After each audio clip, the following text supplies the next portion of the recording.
And so today is a success talk, and I'm honored today to have on my show Jeremy Pullen. He's with DIY SEO, and today we're going to be talking about the importance of online presence for small business. So, welcome to the show, Jeremy.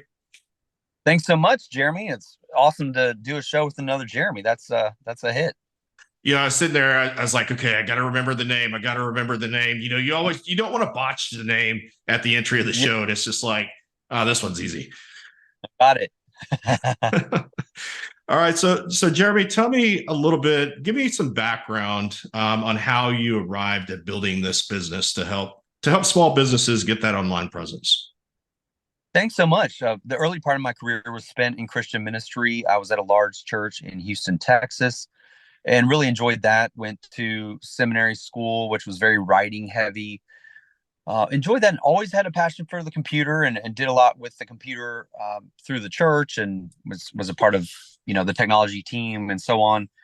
And eventually needed to side hustle. My family grew. Eventually just needed to was motivated to make some changes in terms of my time schedule because I really desired to be home in the evenings and so on with the family. And so got hooked on online business about a decade ago, primarily through podcasts and web searches about blogging and things like that. I authored a book or two with the writing background, did the self-publishing route, and really had had to learn that whole process myself. And so that's what led me into website building and really all things online marketing. And then so I've had a set of clients, effectively run an agency for the past 7 years, and then realized that a lot of agencies were essentially not serving a certain segment of the market that weren't smaller businesses, startups, sole proprietorships who weren't able to really sustain an agency price point. And so I started developing some do-it-yourself kind of systems where people could take the reins, but have like a heavily guided presence along the way. That's great. And I can imagine coming from that background of servanthood, right? Is that you're carrying this over into the business ministry field and serving others by helping them, get from where they are to where they want to be through building Yes, building this online presence. yes, that's right. Thank you. It is fun. It is exciting. So online presence that could be overwhelming. I think there's some people that they understand the fact that they need to be online because that's where people are going to search for their Mhm, services or for their product. mhm. And it's overwhelming to them. They just don't know how to do it. And then I think there's some that are just completely ignorant to the fact that that's where they need to be, and they just want to keep operating in that mode that maybe 15, 20 years ago would have worked really well for their business. Yet times are changing, they're changing rapidly, and if businesses don't stay pace to that, they could find themselves in trouble over time. So kind of describe to the audience, what does it mean to have online presence? That's a great question. Having online presence means sharing your expertise, your persona, your knowledge in formats where people can find them. Of course, we all understand at least the basics of a website and the basics of social media. And so I believe that every small business should, and I'm also speaking to myself, by the way, there are times when I need to follow my own lessons and my own guidance, where every small business needs to establish and have a process or a measurable system to grow their online presence. That begins with a website. It's really always been the backbone because you have the most control over a website when you own the domain and you continue to register the domain properly. That is your real estate on the web, and that, as Michael Hyatt used to say, that's your embassy online. That's your primary spot where you control the message, you control the display, everything. Social media circles right around that. We have to acknowledge that we don't have total control over social media platforms. They can change. Uh, we just read Twitter X is considering a pay to tweet model. So um, social media are great and should definitely be used, but with the understanding that those items and those platforms, those outposts essentially can be, modified and changed and frankly even taken away, right? At times. So the goal is for someone to have a plan, have a home base, have a domain, have a website they're proud of, and produce some sort of content on a regular basis that's not exhausting, but that's interesting, efficient, and allows their persona and their expertise to, to spread out into the world, knowing that it's going to expand even beyond what, because your post can get shared, a news site can pick up your blog post. I mean, you're putting balls in play, I like to say, that can roll and snowball and expand. So I've been a long time blogger. Like I did blogging when blogging wasn't cool, and I'm still doing blogging when people are talking about SEO, and that's social media. And the reason I do that is because I can control the content on my website. Now, nice. what's the difference between, like, I've got a lot of people, 85% of my coaching clients are real estate agents, and a lot of them have templated sites that they get that might be part of their CRM, their database. So they don't technically own them, but they have some control over it. What's the difference between a template and something like WordPress, where you truly own your site? Good question. I would say I would describe ownership as a site as beginning with a domain. That's the ultimate. Like if I've got the keys to abccommercial.com, I can control that domain and I can put any kind of website or content on that domain. And so I would frame this by saying every agent, every small business owner needs a domain, potentially multiple domains if they haven't settled on one. I always recommend people focus on one overall, building the presence with one domain. Not trying to like have multiple sites when you're a small business, that you keep up with. So the domain is the ultimate key that you own. That's what accumulates a domain authority or a respect level within Google, based on age, based on the number of other websites that are backlinking to that domain, based on social activity that points back to that domain. So that's the most important element. Right below that is, yes, the type of website, and that a templated site. I feel like an agent can be excited about a templated site, knowing that they can modify it, using the parameters of the tool. A WordPress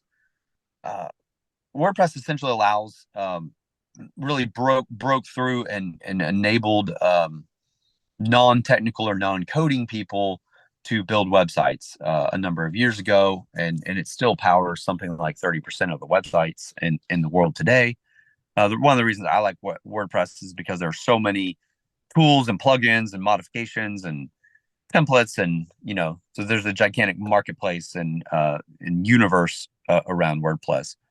So if someone doesn't have a website at this moment and isn't doesn't have a strong reason to be a part of a CRM or a templated site, then I would say yes, move forward. Let's get a WordPress website fast.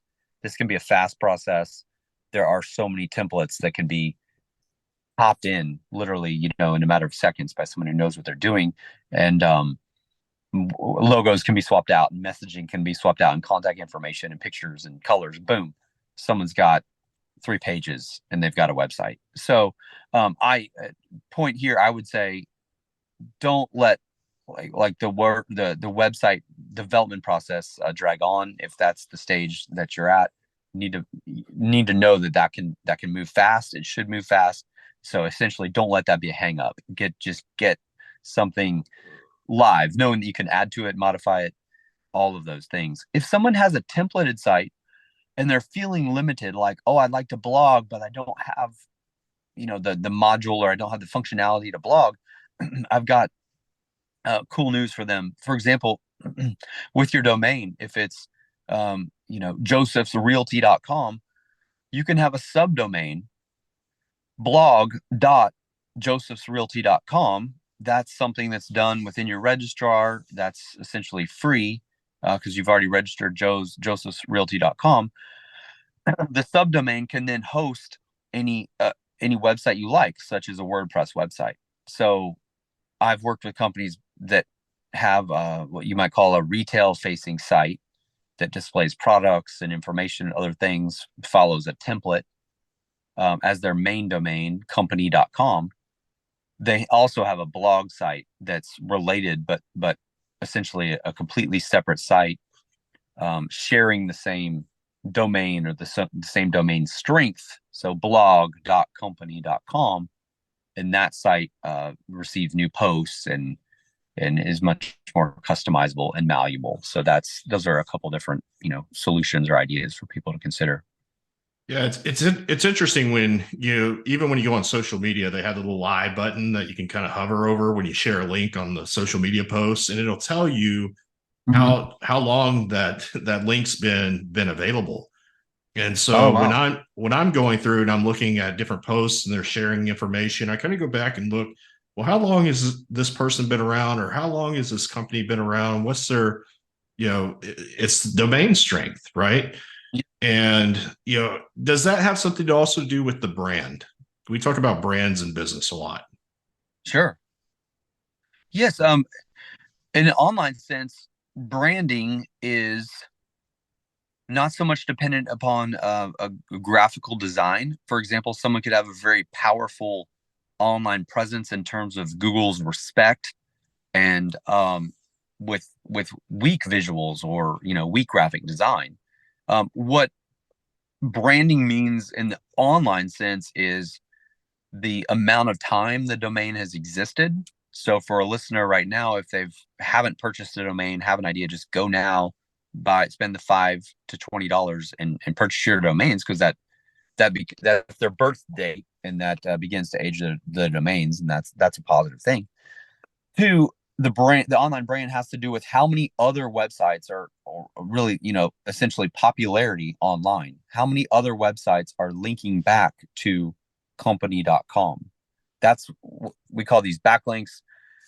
They play a major role in domain authority, which is almost like a credit score in some sense, that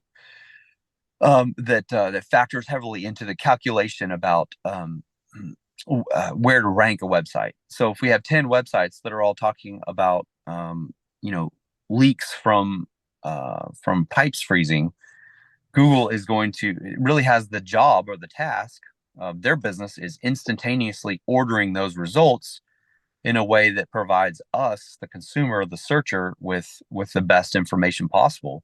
And probably the reason why many of us would still use Google as consumers is we do get the best results. I've tried other search engines that sometimes have a charitable component or a political component or something that I like, but they don't produce the same level of search results, unfortunately. So I go to Google, and sure enough, I come closer to finding what I'm looking for, So the goal is Google is ranking these 10 websites based largely on their domain authority, and that's how they kind of sort through who's who. 10 real estate agents in a particular area. How is Google going to order those? A lot of it's going to have to do, going to be factored by the domain authority. They also factor in elements like Google My Business, your Google profile, if you have one of those, and number of reviews. So Google takes a holistic approach. But probably the most, I guess, misunderstood element of this online puzzle is building backlinks from other websites back to your website. That's really what makes the difference between AC company number 1, 2, and 3 in your area, and the AC companies you see on the second page of the search results, who are going to get a lot less traffic and calls. The differential there is typically 100 different 100 backlinks. So the leaders, in a general sense, the market leaders are going to have 100 more backlinks from other websites than those in the second and third tiers. So somebody's sitting here today, maybe they're just kind of tapping into this and they hear backlinks. Can you explain exactly what a backlink is? Yes. Okay. I know I get this question a lot from people. I mean, with very, very experienced marketers kind of people. A backlink is simply a connection. It's a hyperlink from one website to another that happens to be arriving at your website. So we all know what a hyperlink is since we use them on the daily. We're clicking as we're browsing around, we're seeing a link, to go to another site or to explore more about this particular topic or word or product. When we click that, we're moving from one website to another, one web page to another. Google is interested in how many other websites are hooking to your website, because that's how that was actually their $1 trillion breakthrough, with their original search formula, and how they essentially broke out of the pack of kind of mediocre website or search engines that many of us might remember in the late 90s. So they realized that the best way to make sense of what was what online was to look at linkages between websites or these backlinks. So if you are company.com, your goal ought to be have 200, 300, 400 other websites linking back to yours. That can be the chronicle.com. That can be phonedirectory.com. Each one of those counts as a backlink. Now, the strength or the respect level of the other sites also plays a role essentially in how many points or how much boost or benefit you get. So a link from the New York Times.com is much more valuable than a link from a local blog or something like that. But also Google's interested in industry connectivity. So if someone is in the floral space, links from other floral or gardening or horticultural sites count more or more advantageous, because Google's interested in seeing, like, are you friends with the other, with your industry? Are you connected to your industry? If you're a local business, if you're a real estate agent, a local website kind of links are extraordinarily helpful. It helps peg you to your locale. So I actually have a database of link opportunities by city or by area, so someone can click and see, oh, okay, these are directories that are related to Houston. And so building a backlink can take a variety of forms. At the simplest level and at the earlier stages, it's a process that you do, the business owner or someone on the business team takes manual effort or manual action, like going to businessdirectory.com and filling out a profile for your business, completing their steps, and then requesting or verifying your profile. So that's one of the primary ways to build a backlink. You can become more complex than that. Sometimes there's a paid element. It might be $25 to list your company on realestateagent.com, for example. And so if you fill out the profile, pay your $25, your profile or your company, your link and so on would be added to their site.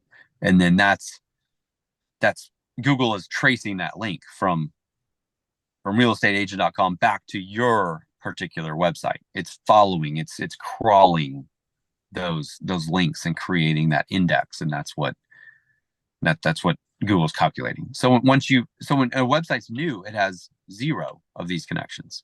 So that's why someone might say, I just had a website built. It's really awesome, Jeremy. I love my new real estate website. And you say, boy, it does look good. And they say, I type in my name, Bill Samuelson, real estate, and I don't see my website.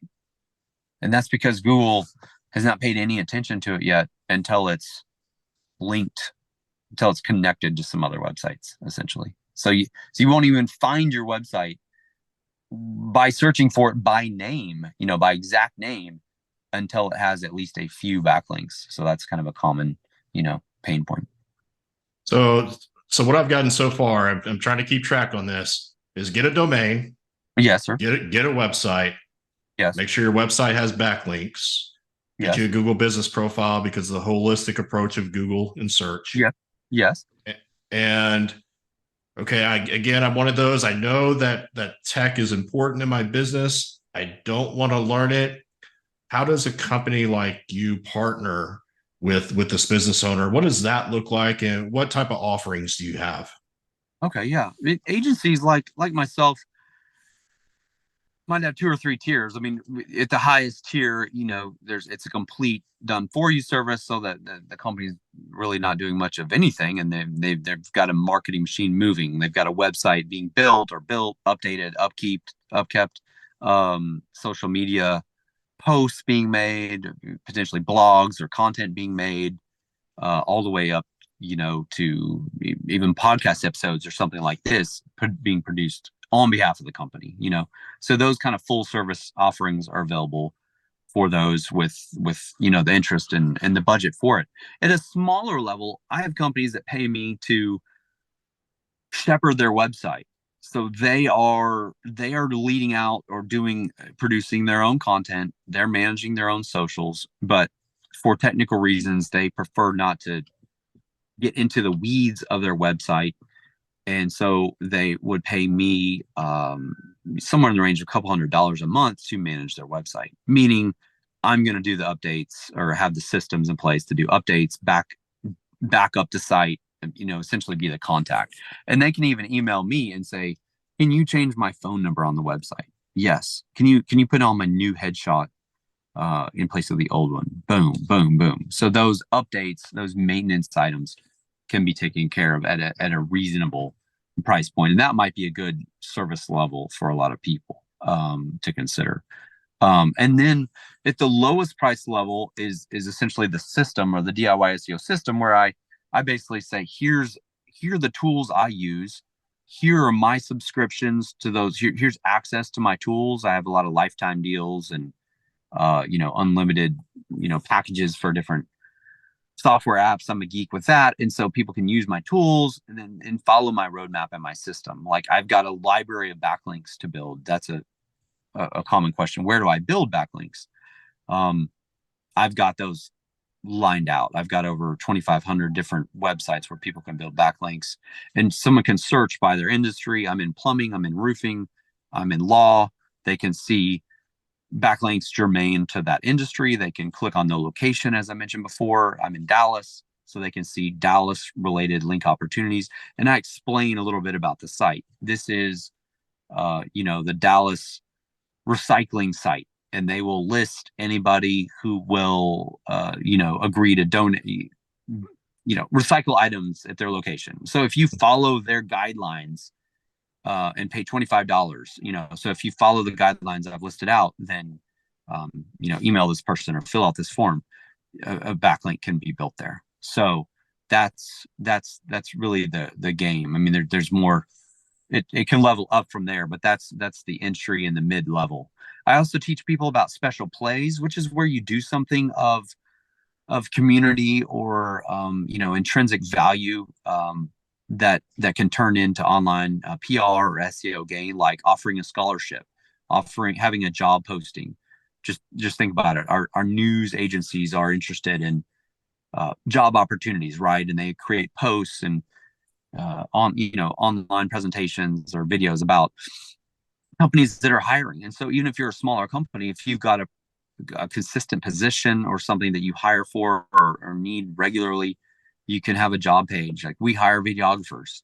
Even if you're not hiring one at this exact moment, you might be hiring a videographer in a few months. So you've got a page out there that says company.com/careers or /videographers, if you're all about videography. So that can be picked up by news and other entities doing searches. On the offensive side, I have a list of these job related sites, and then you can essentially take your job page and say, reach out to them. Hi, I'd just like to share my job page with you, with your company, or with your website. That another huge special play is discounts, especially for people who are selling, a paid product or service. You can quickly say, I'm offering 10% to military. I'm offering 10% first responder, educator, medical, seniors, etc. So I've got all of those broken down. I've got the text for the pages. So I've even got all these pages bundled up. You can load this all onto your WordPress website. So now you've got a specific page, company.com/military discount, and that can be picked up again by people looking for discounts for military. So your clothing business is based in Houston, Texas. If you're offering 10% off the military, you could be featured on a gigantic list post in USA Today about military discounts because they found you. On the flip, the offensive side, again, I've got a list of 50 plus military related websites that list companies offering discounts to military, active or retired military. So those are ways that people, take control of the SEO game and do offensive things, and offensive meaning, positive or action taking things. And that's really what separates essentially the top folks from the folks that are kind of hidden back there. This is really great information, and I appreciate you building a business that offers all those opportunities, from the do-it-yourself all the way up to the full service, because there's a lot of companies out there that the pricing is just so high that for the individual solopreneur, they can't have access to it. So I think that's really unique about your company by having that range of services. Thank you. At all different price points to be able to assist these business owners. How do they connect with you? Where do they go? Thank you. I'm based at DIYSEO.link, and information is there, and about the DIY SEO system, which I've referenced. That's the low tier item. That's the do-it-yourself version. I have backlinks broken out by month. And DIY SEO is really a perfect thing to hand off to a family member, a team member, an administrative person, somebody that's paid or intrinsically invested in your business, because it's something that they can work on 2 to 3 hours a week and be building this aspect of the business. In this case, maybe the real estate agent is too busy to do this, but they've got an understanding of this overall process or the system that's being worked on, and they can follow along. So it's in some sense it's as simple as a Google sheet I provide, and you're listing the different websites that you've connected with or you've built a backlink. Like we built a backlink at military.com, and there's a little column for notes. We filled out the form, we paid the $10, we provided our military discount page, and so sometimes you're waiting on a confirmation email from them. And I actually suggest people have a separate email account for this kind of marketing outreach work. So marketing at yourcompany.com, if possible, or on the short end, just creating a different Gmail or something, because you will get a lot of promotional material sort of back in your direction as well. So you might not use your number one email for this, but and it's always respected to see. In fact, some business directories at the higher end require a company domain, marketing at the jonesplumbingcompany.com. They're not going to respond to a Gmail, for example. That's great advice.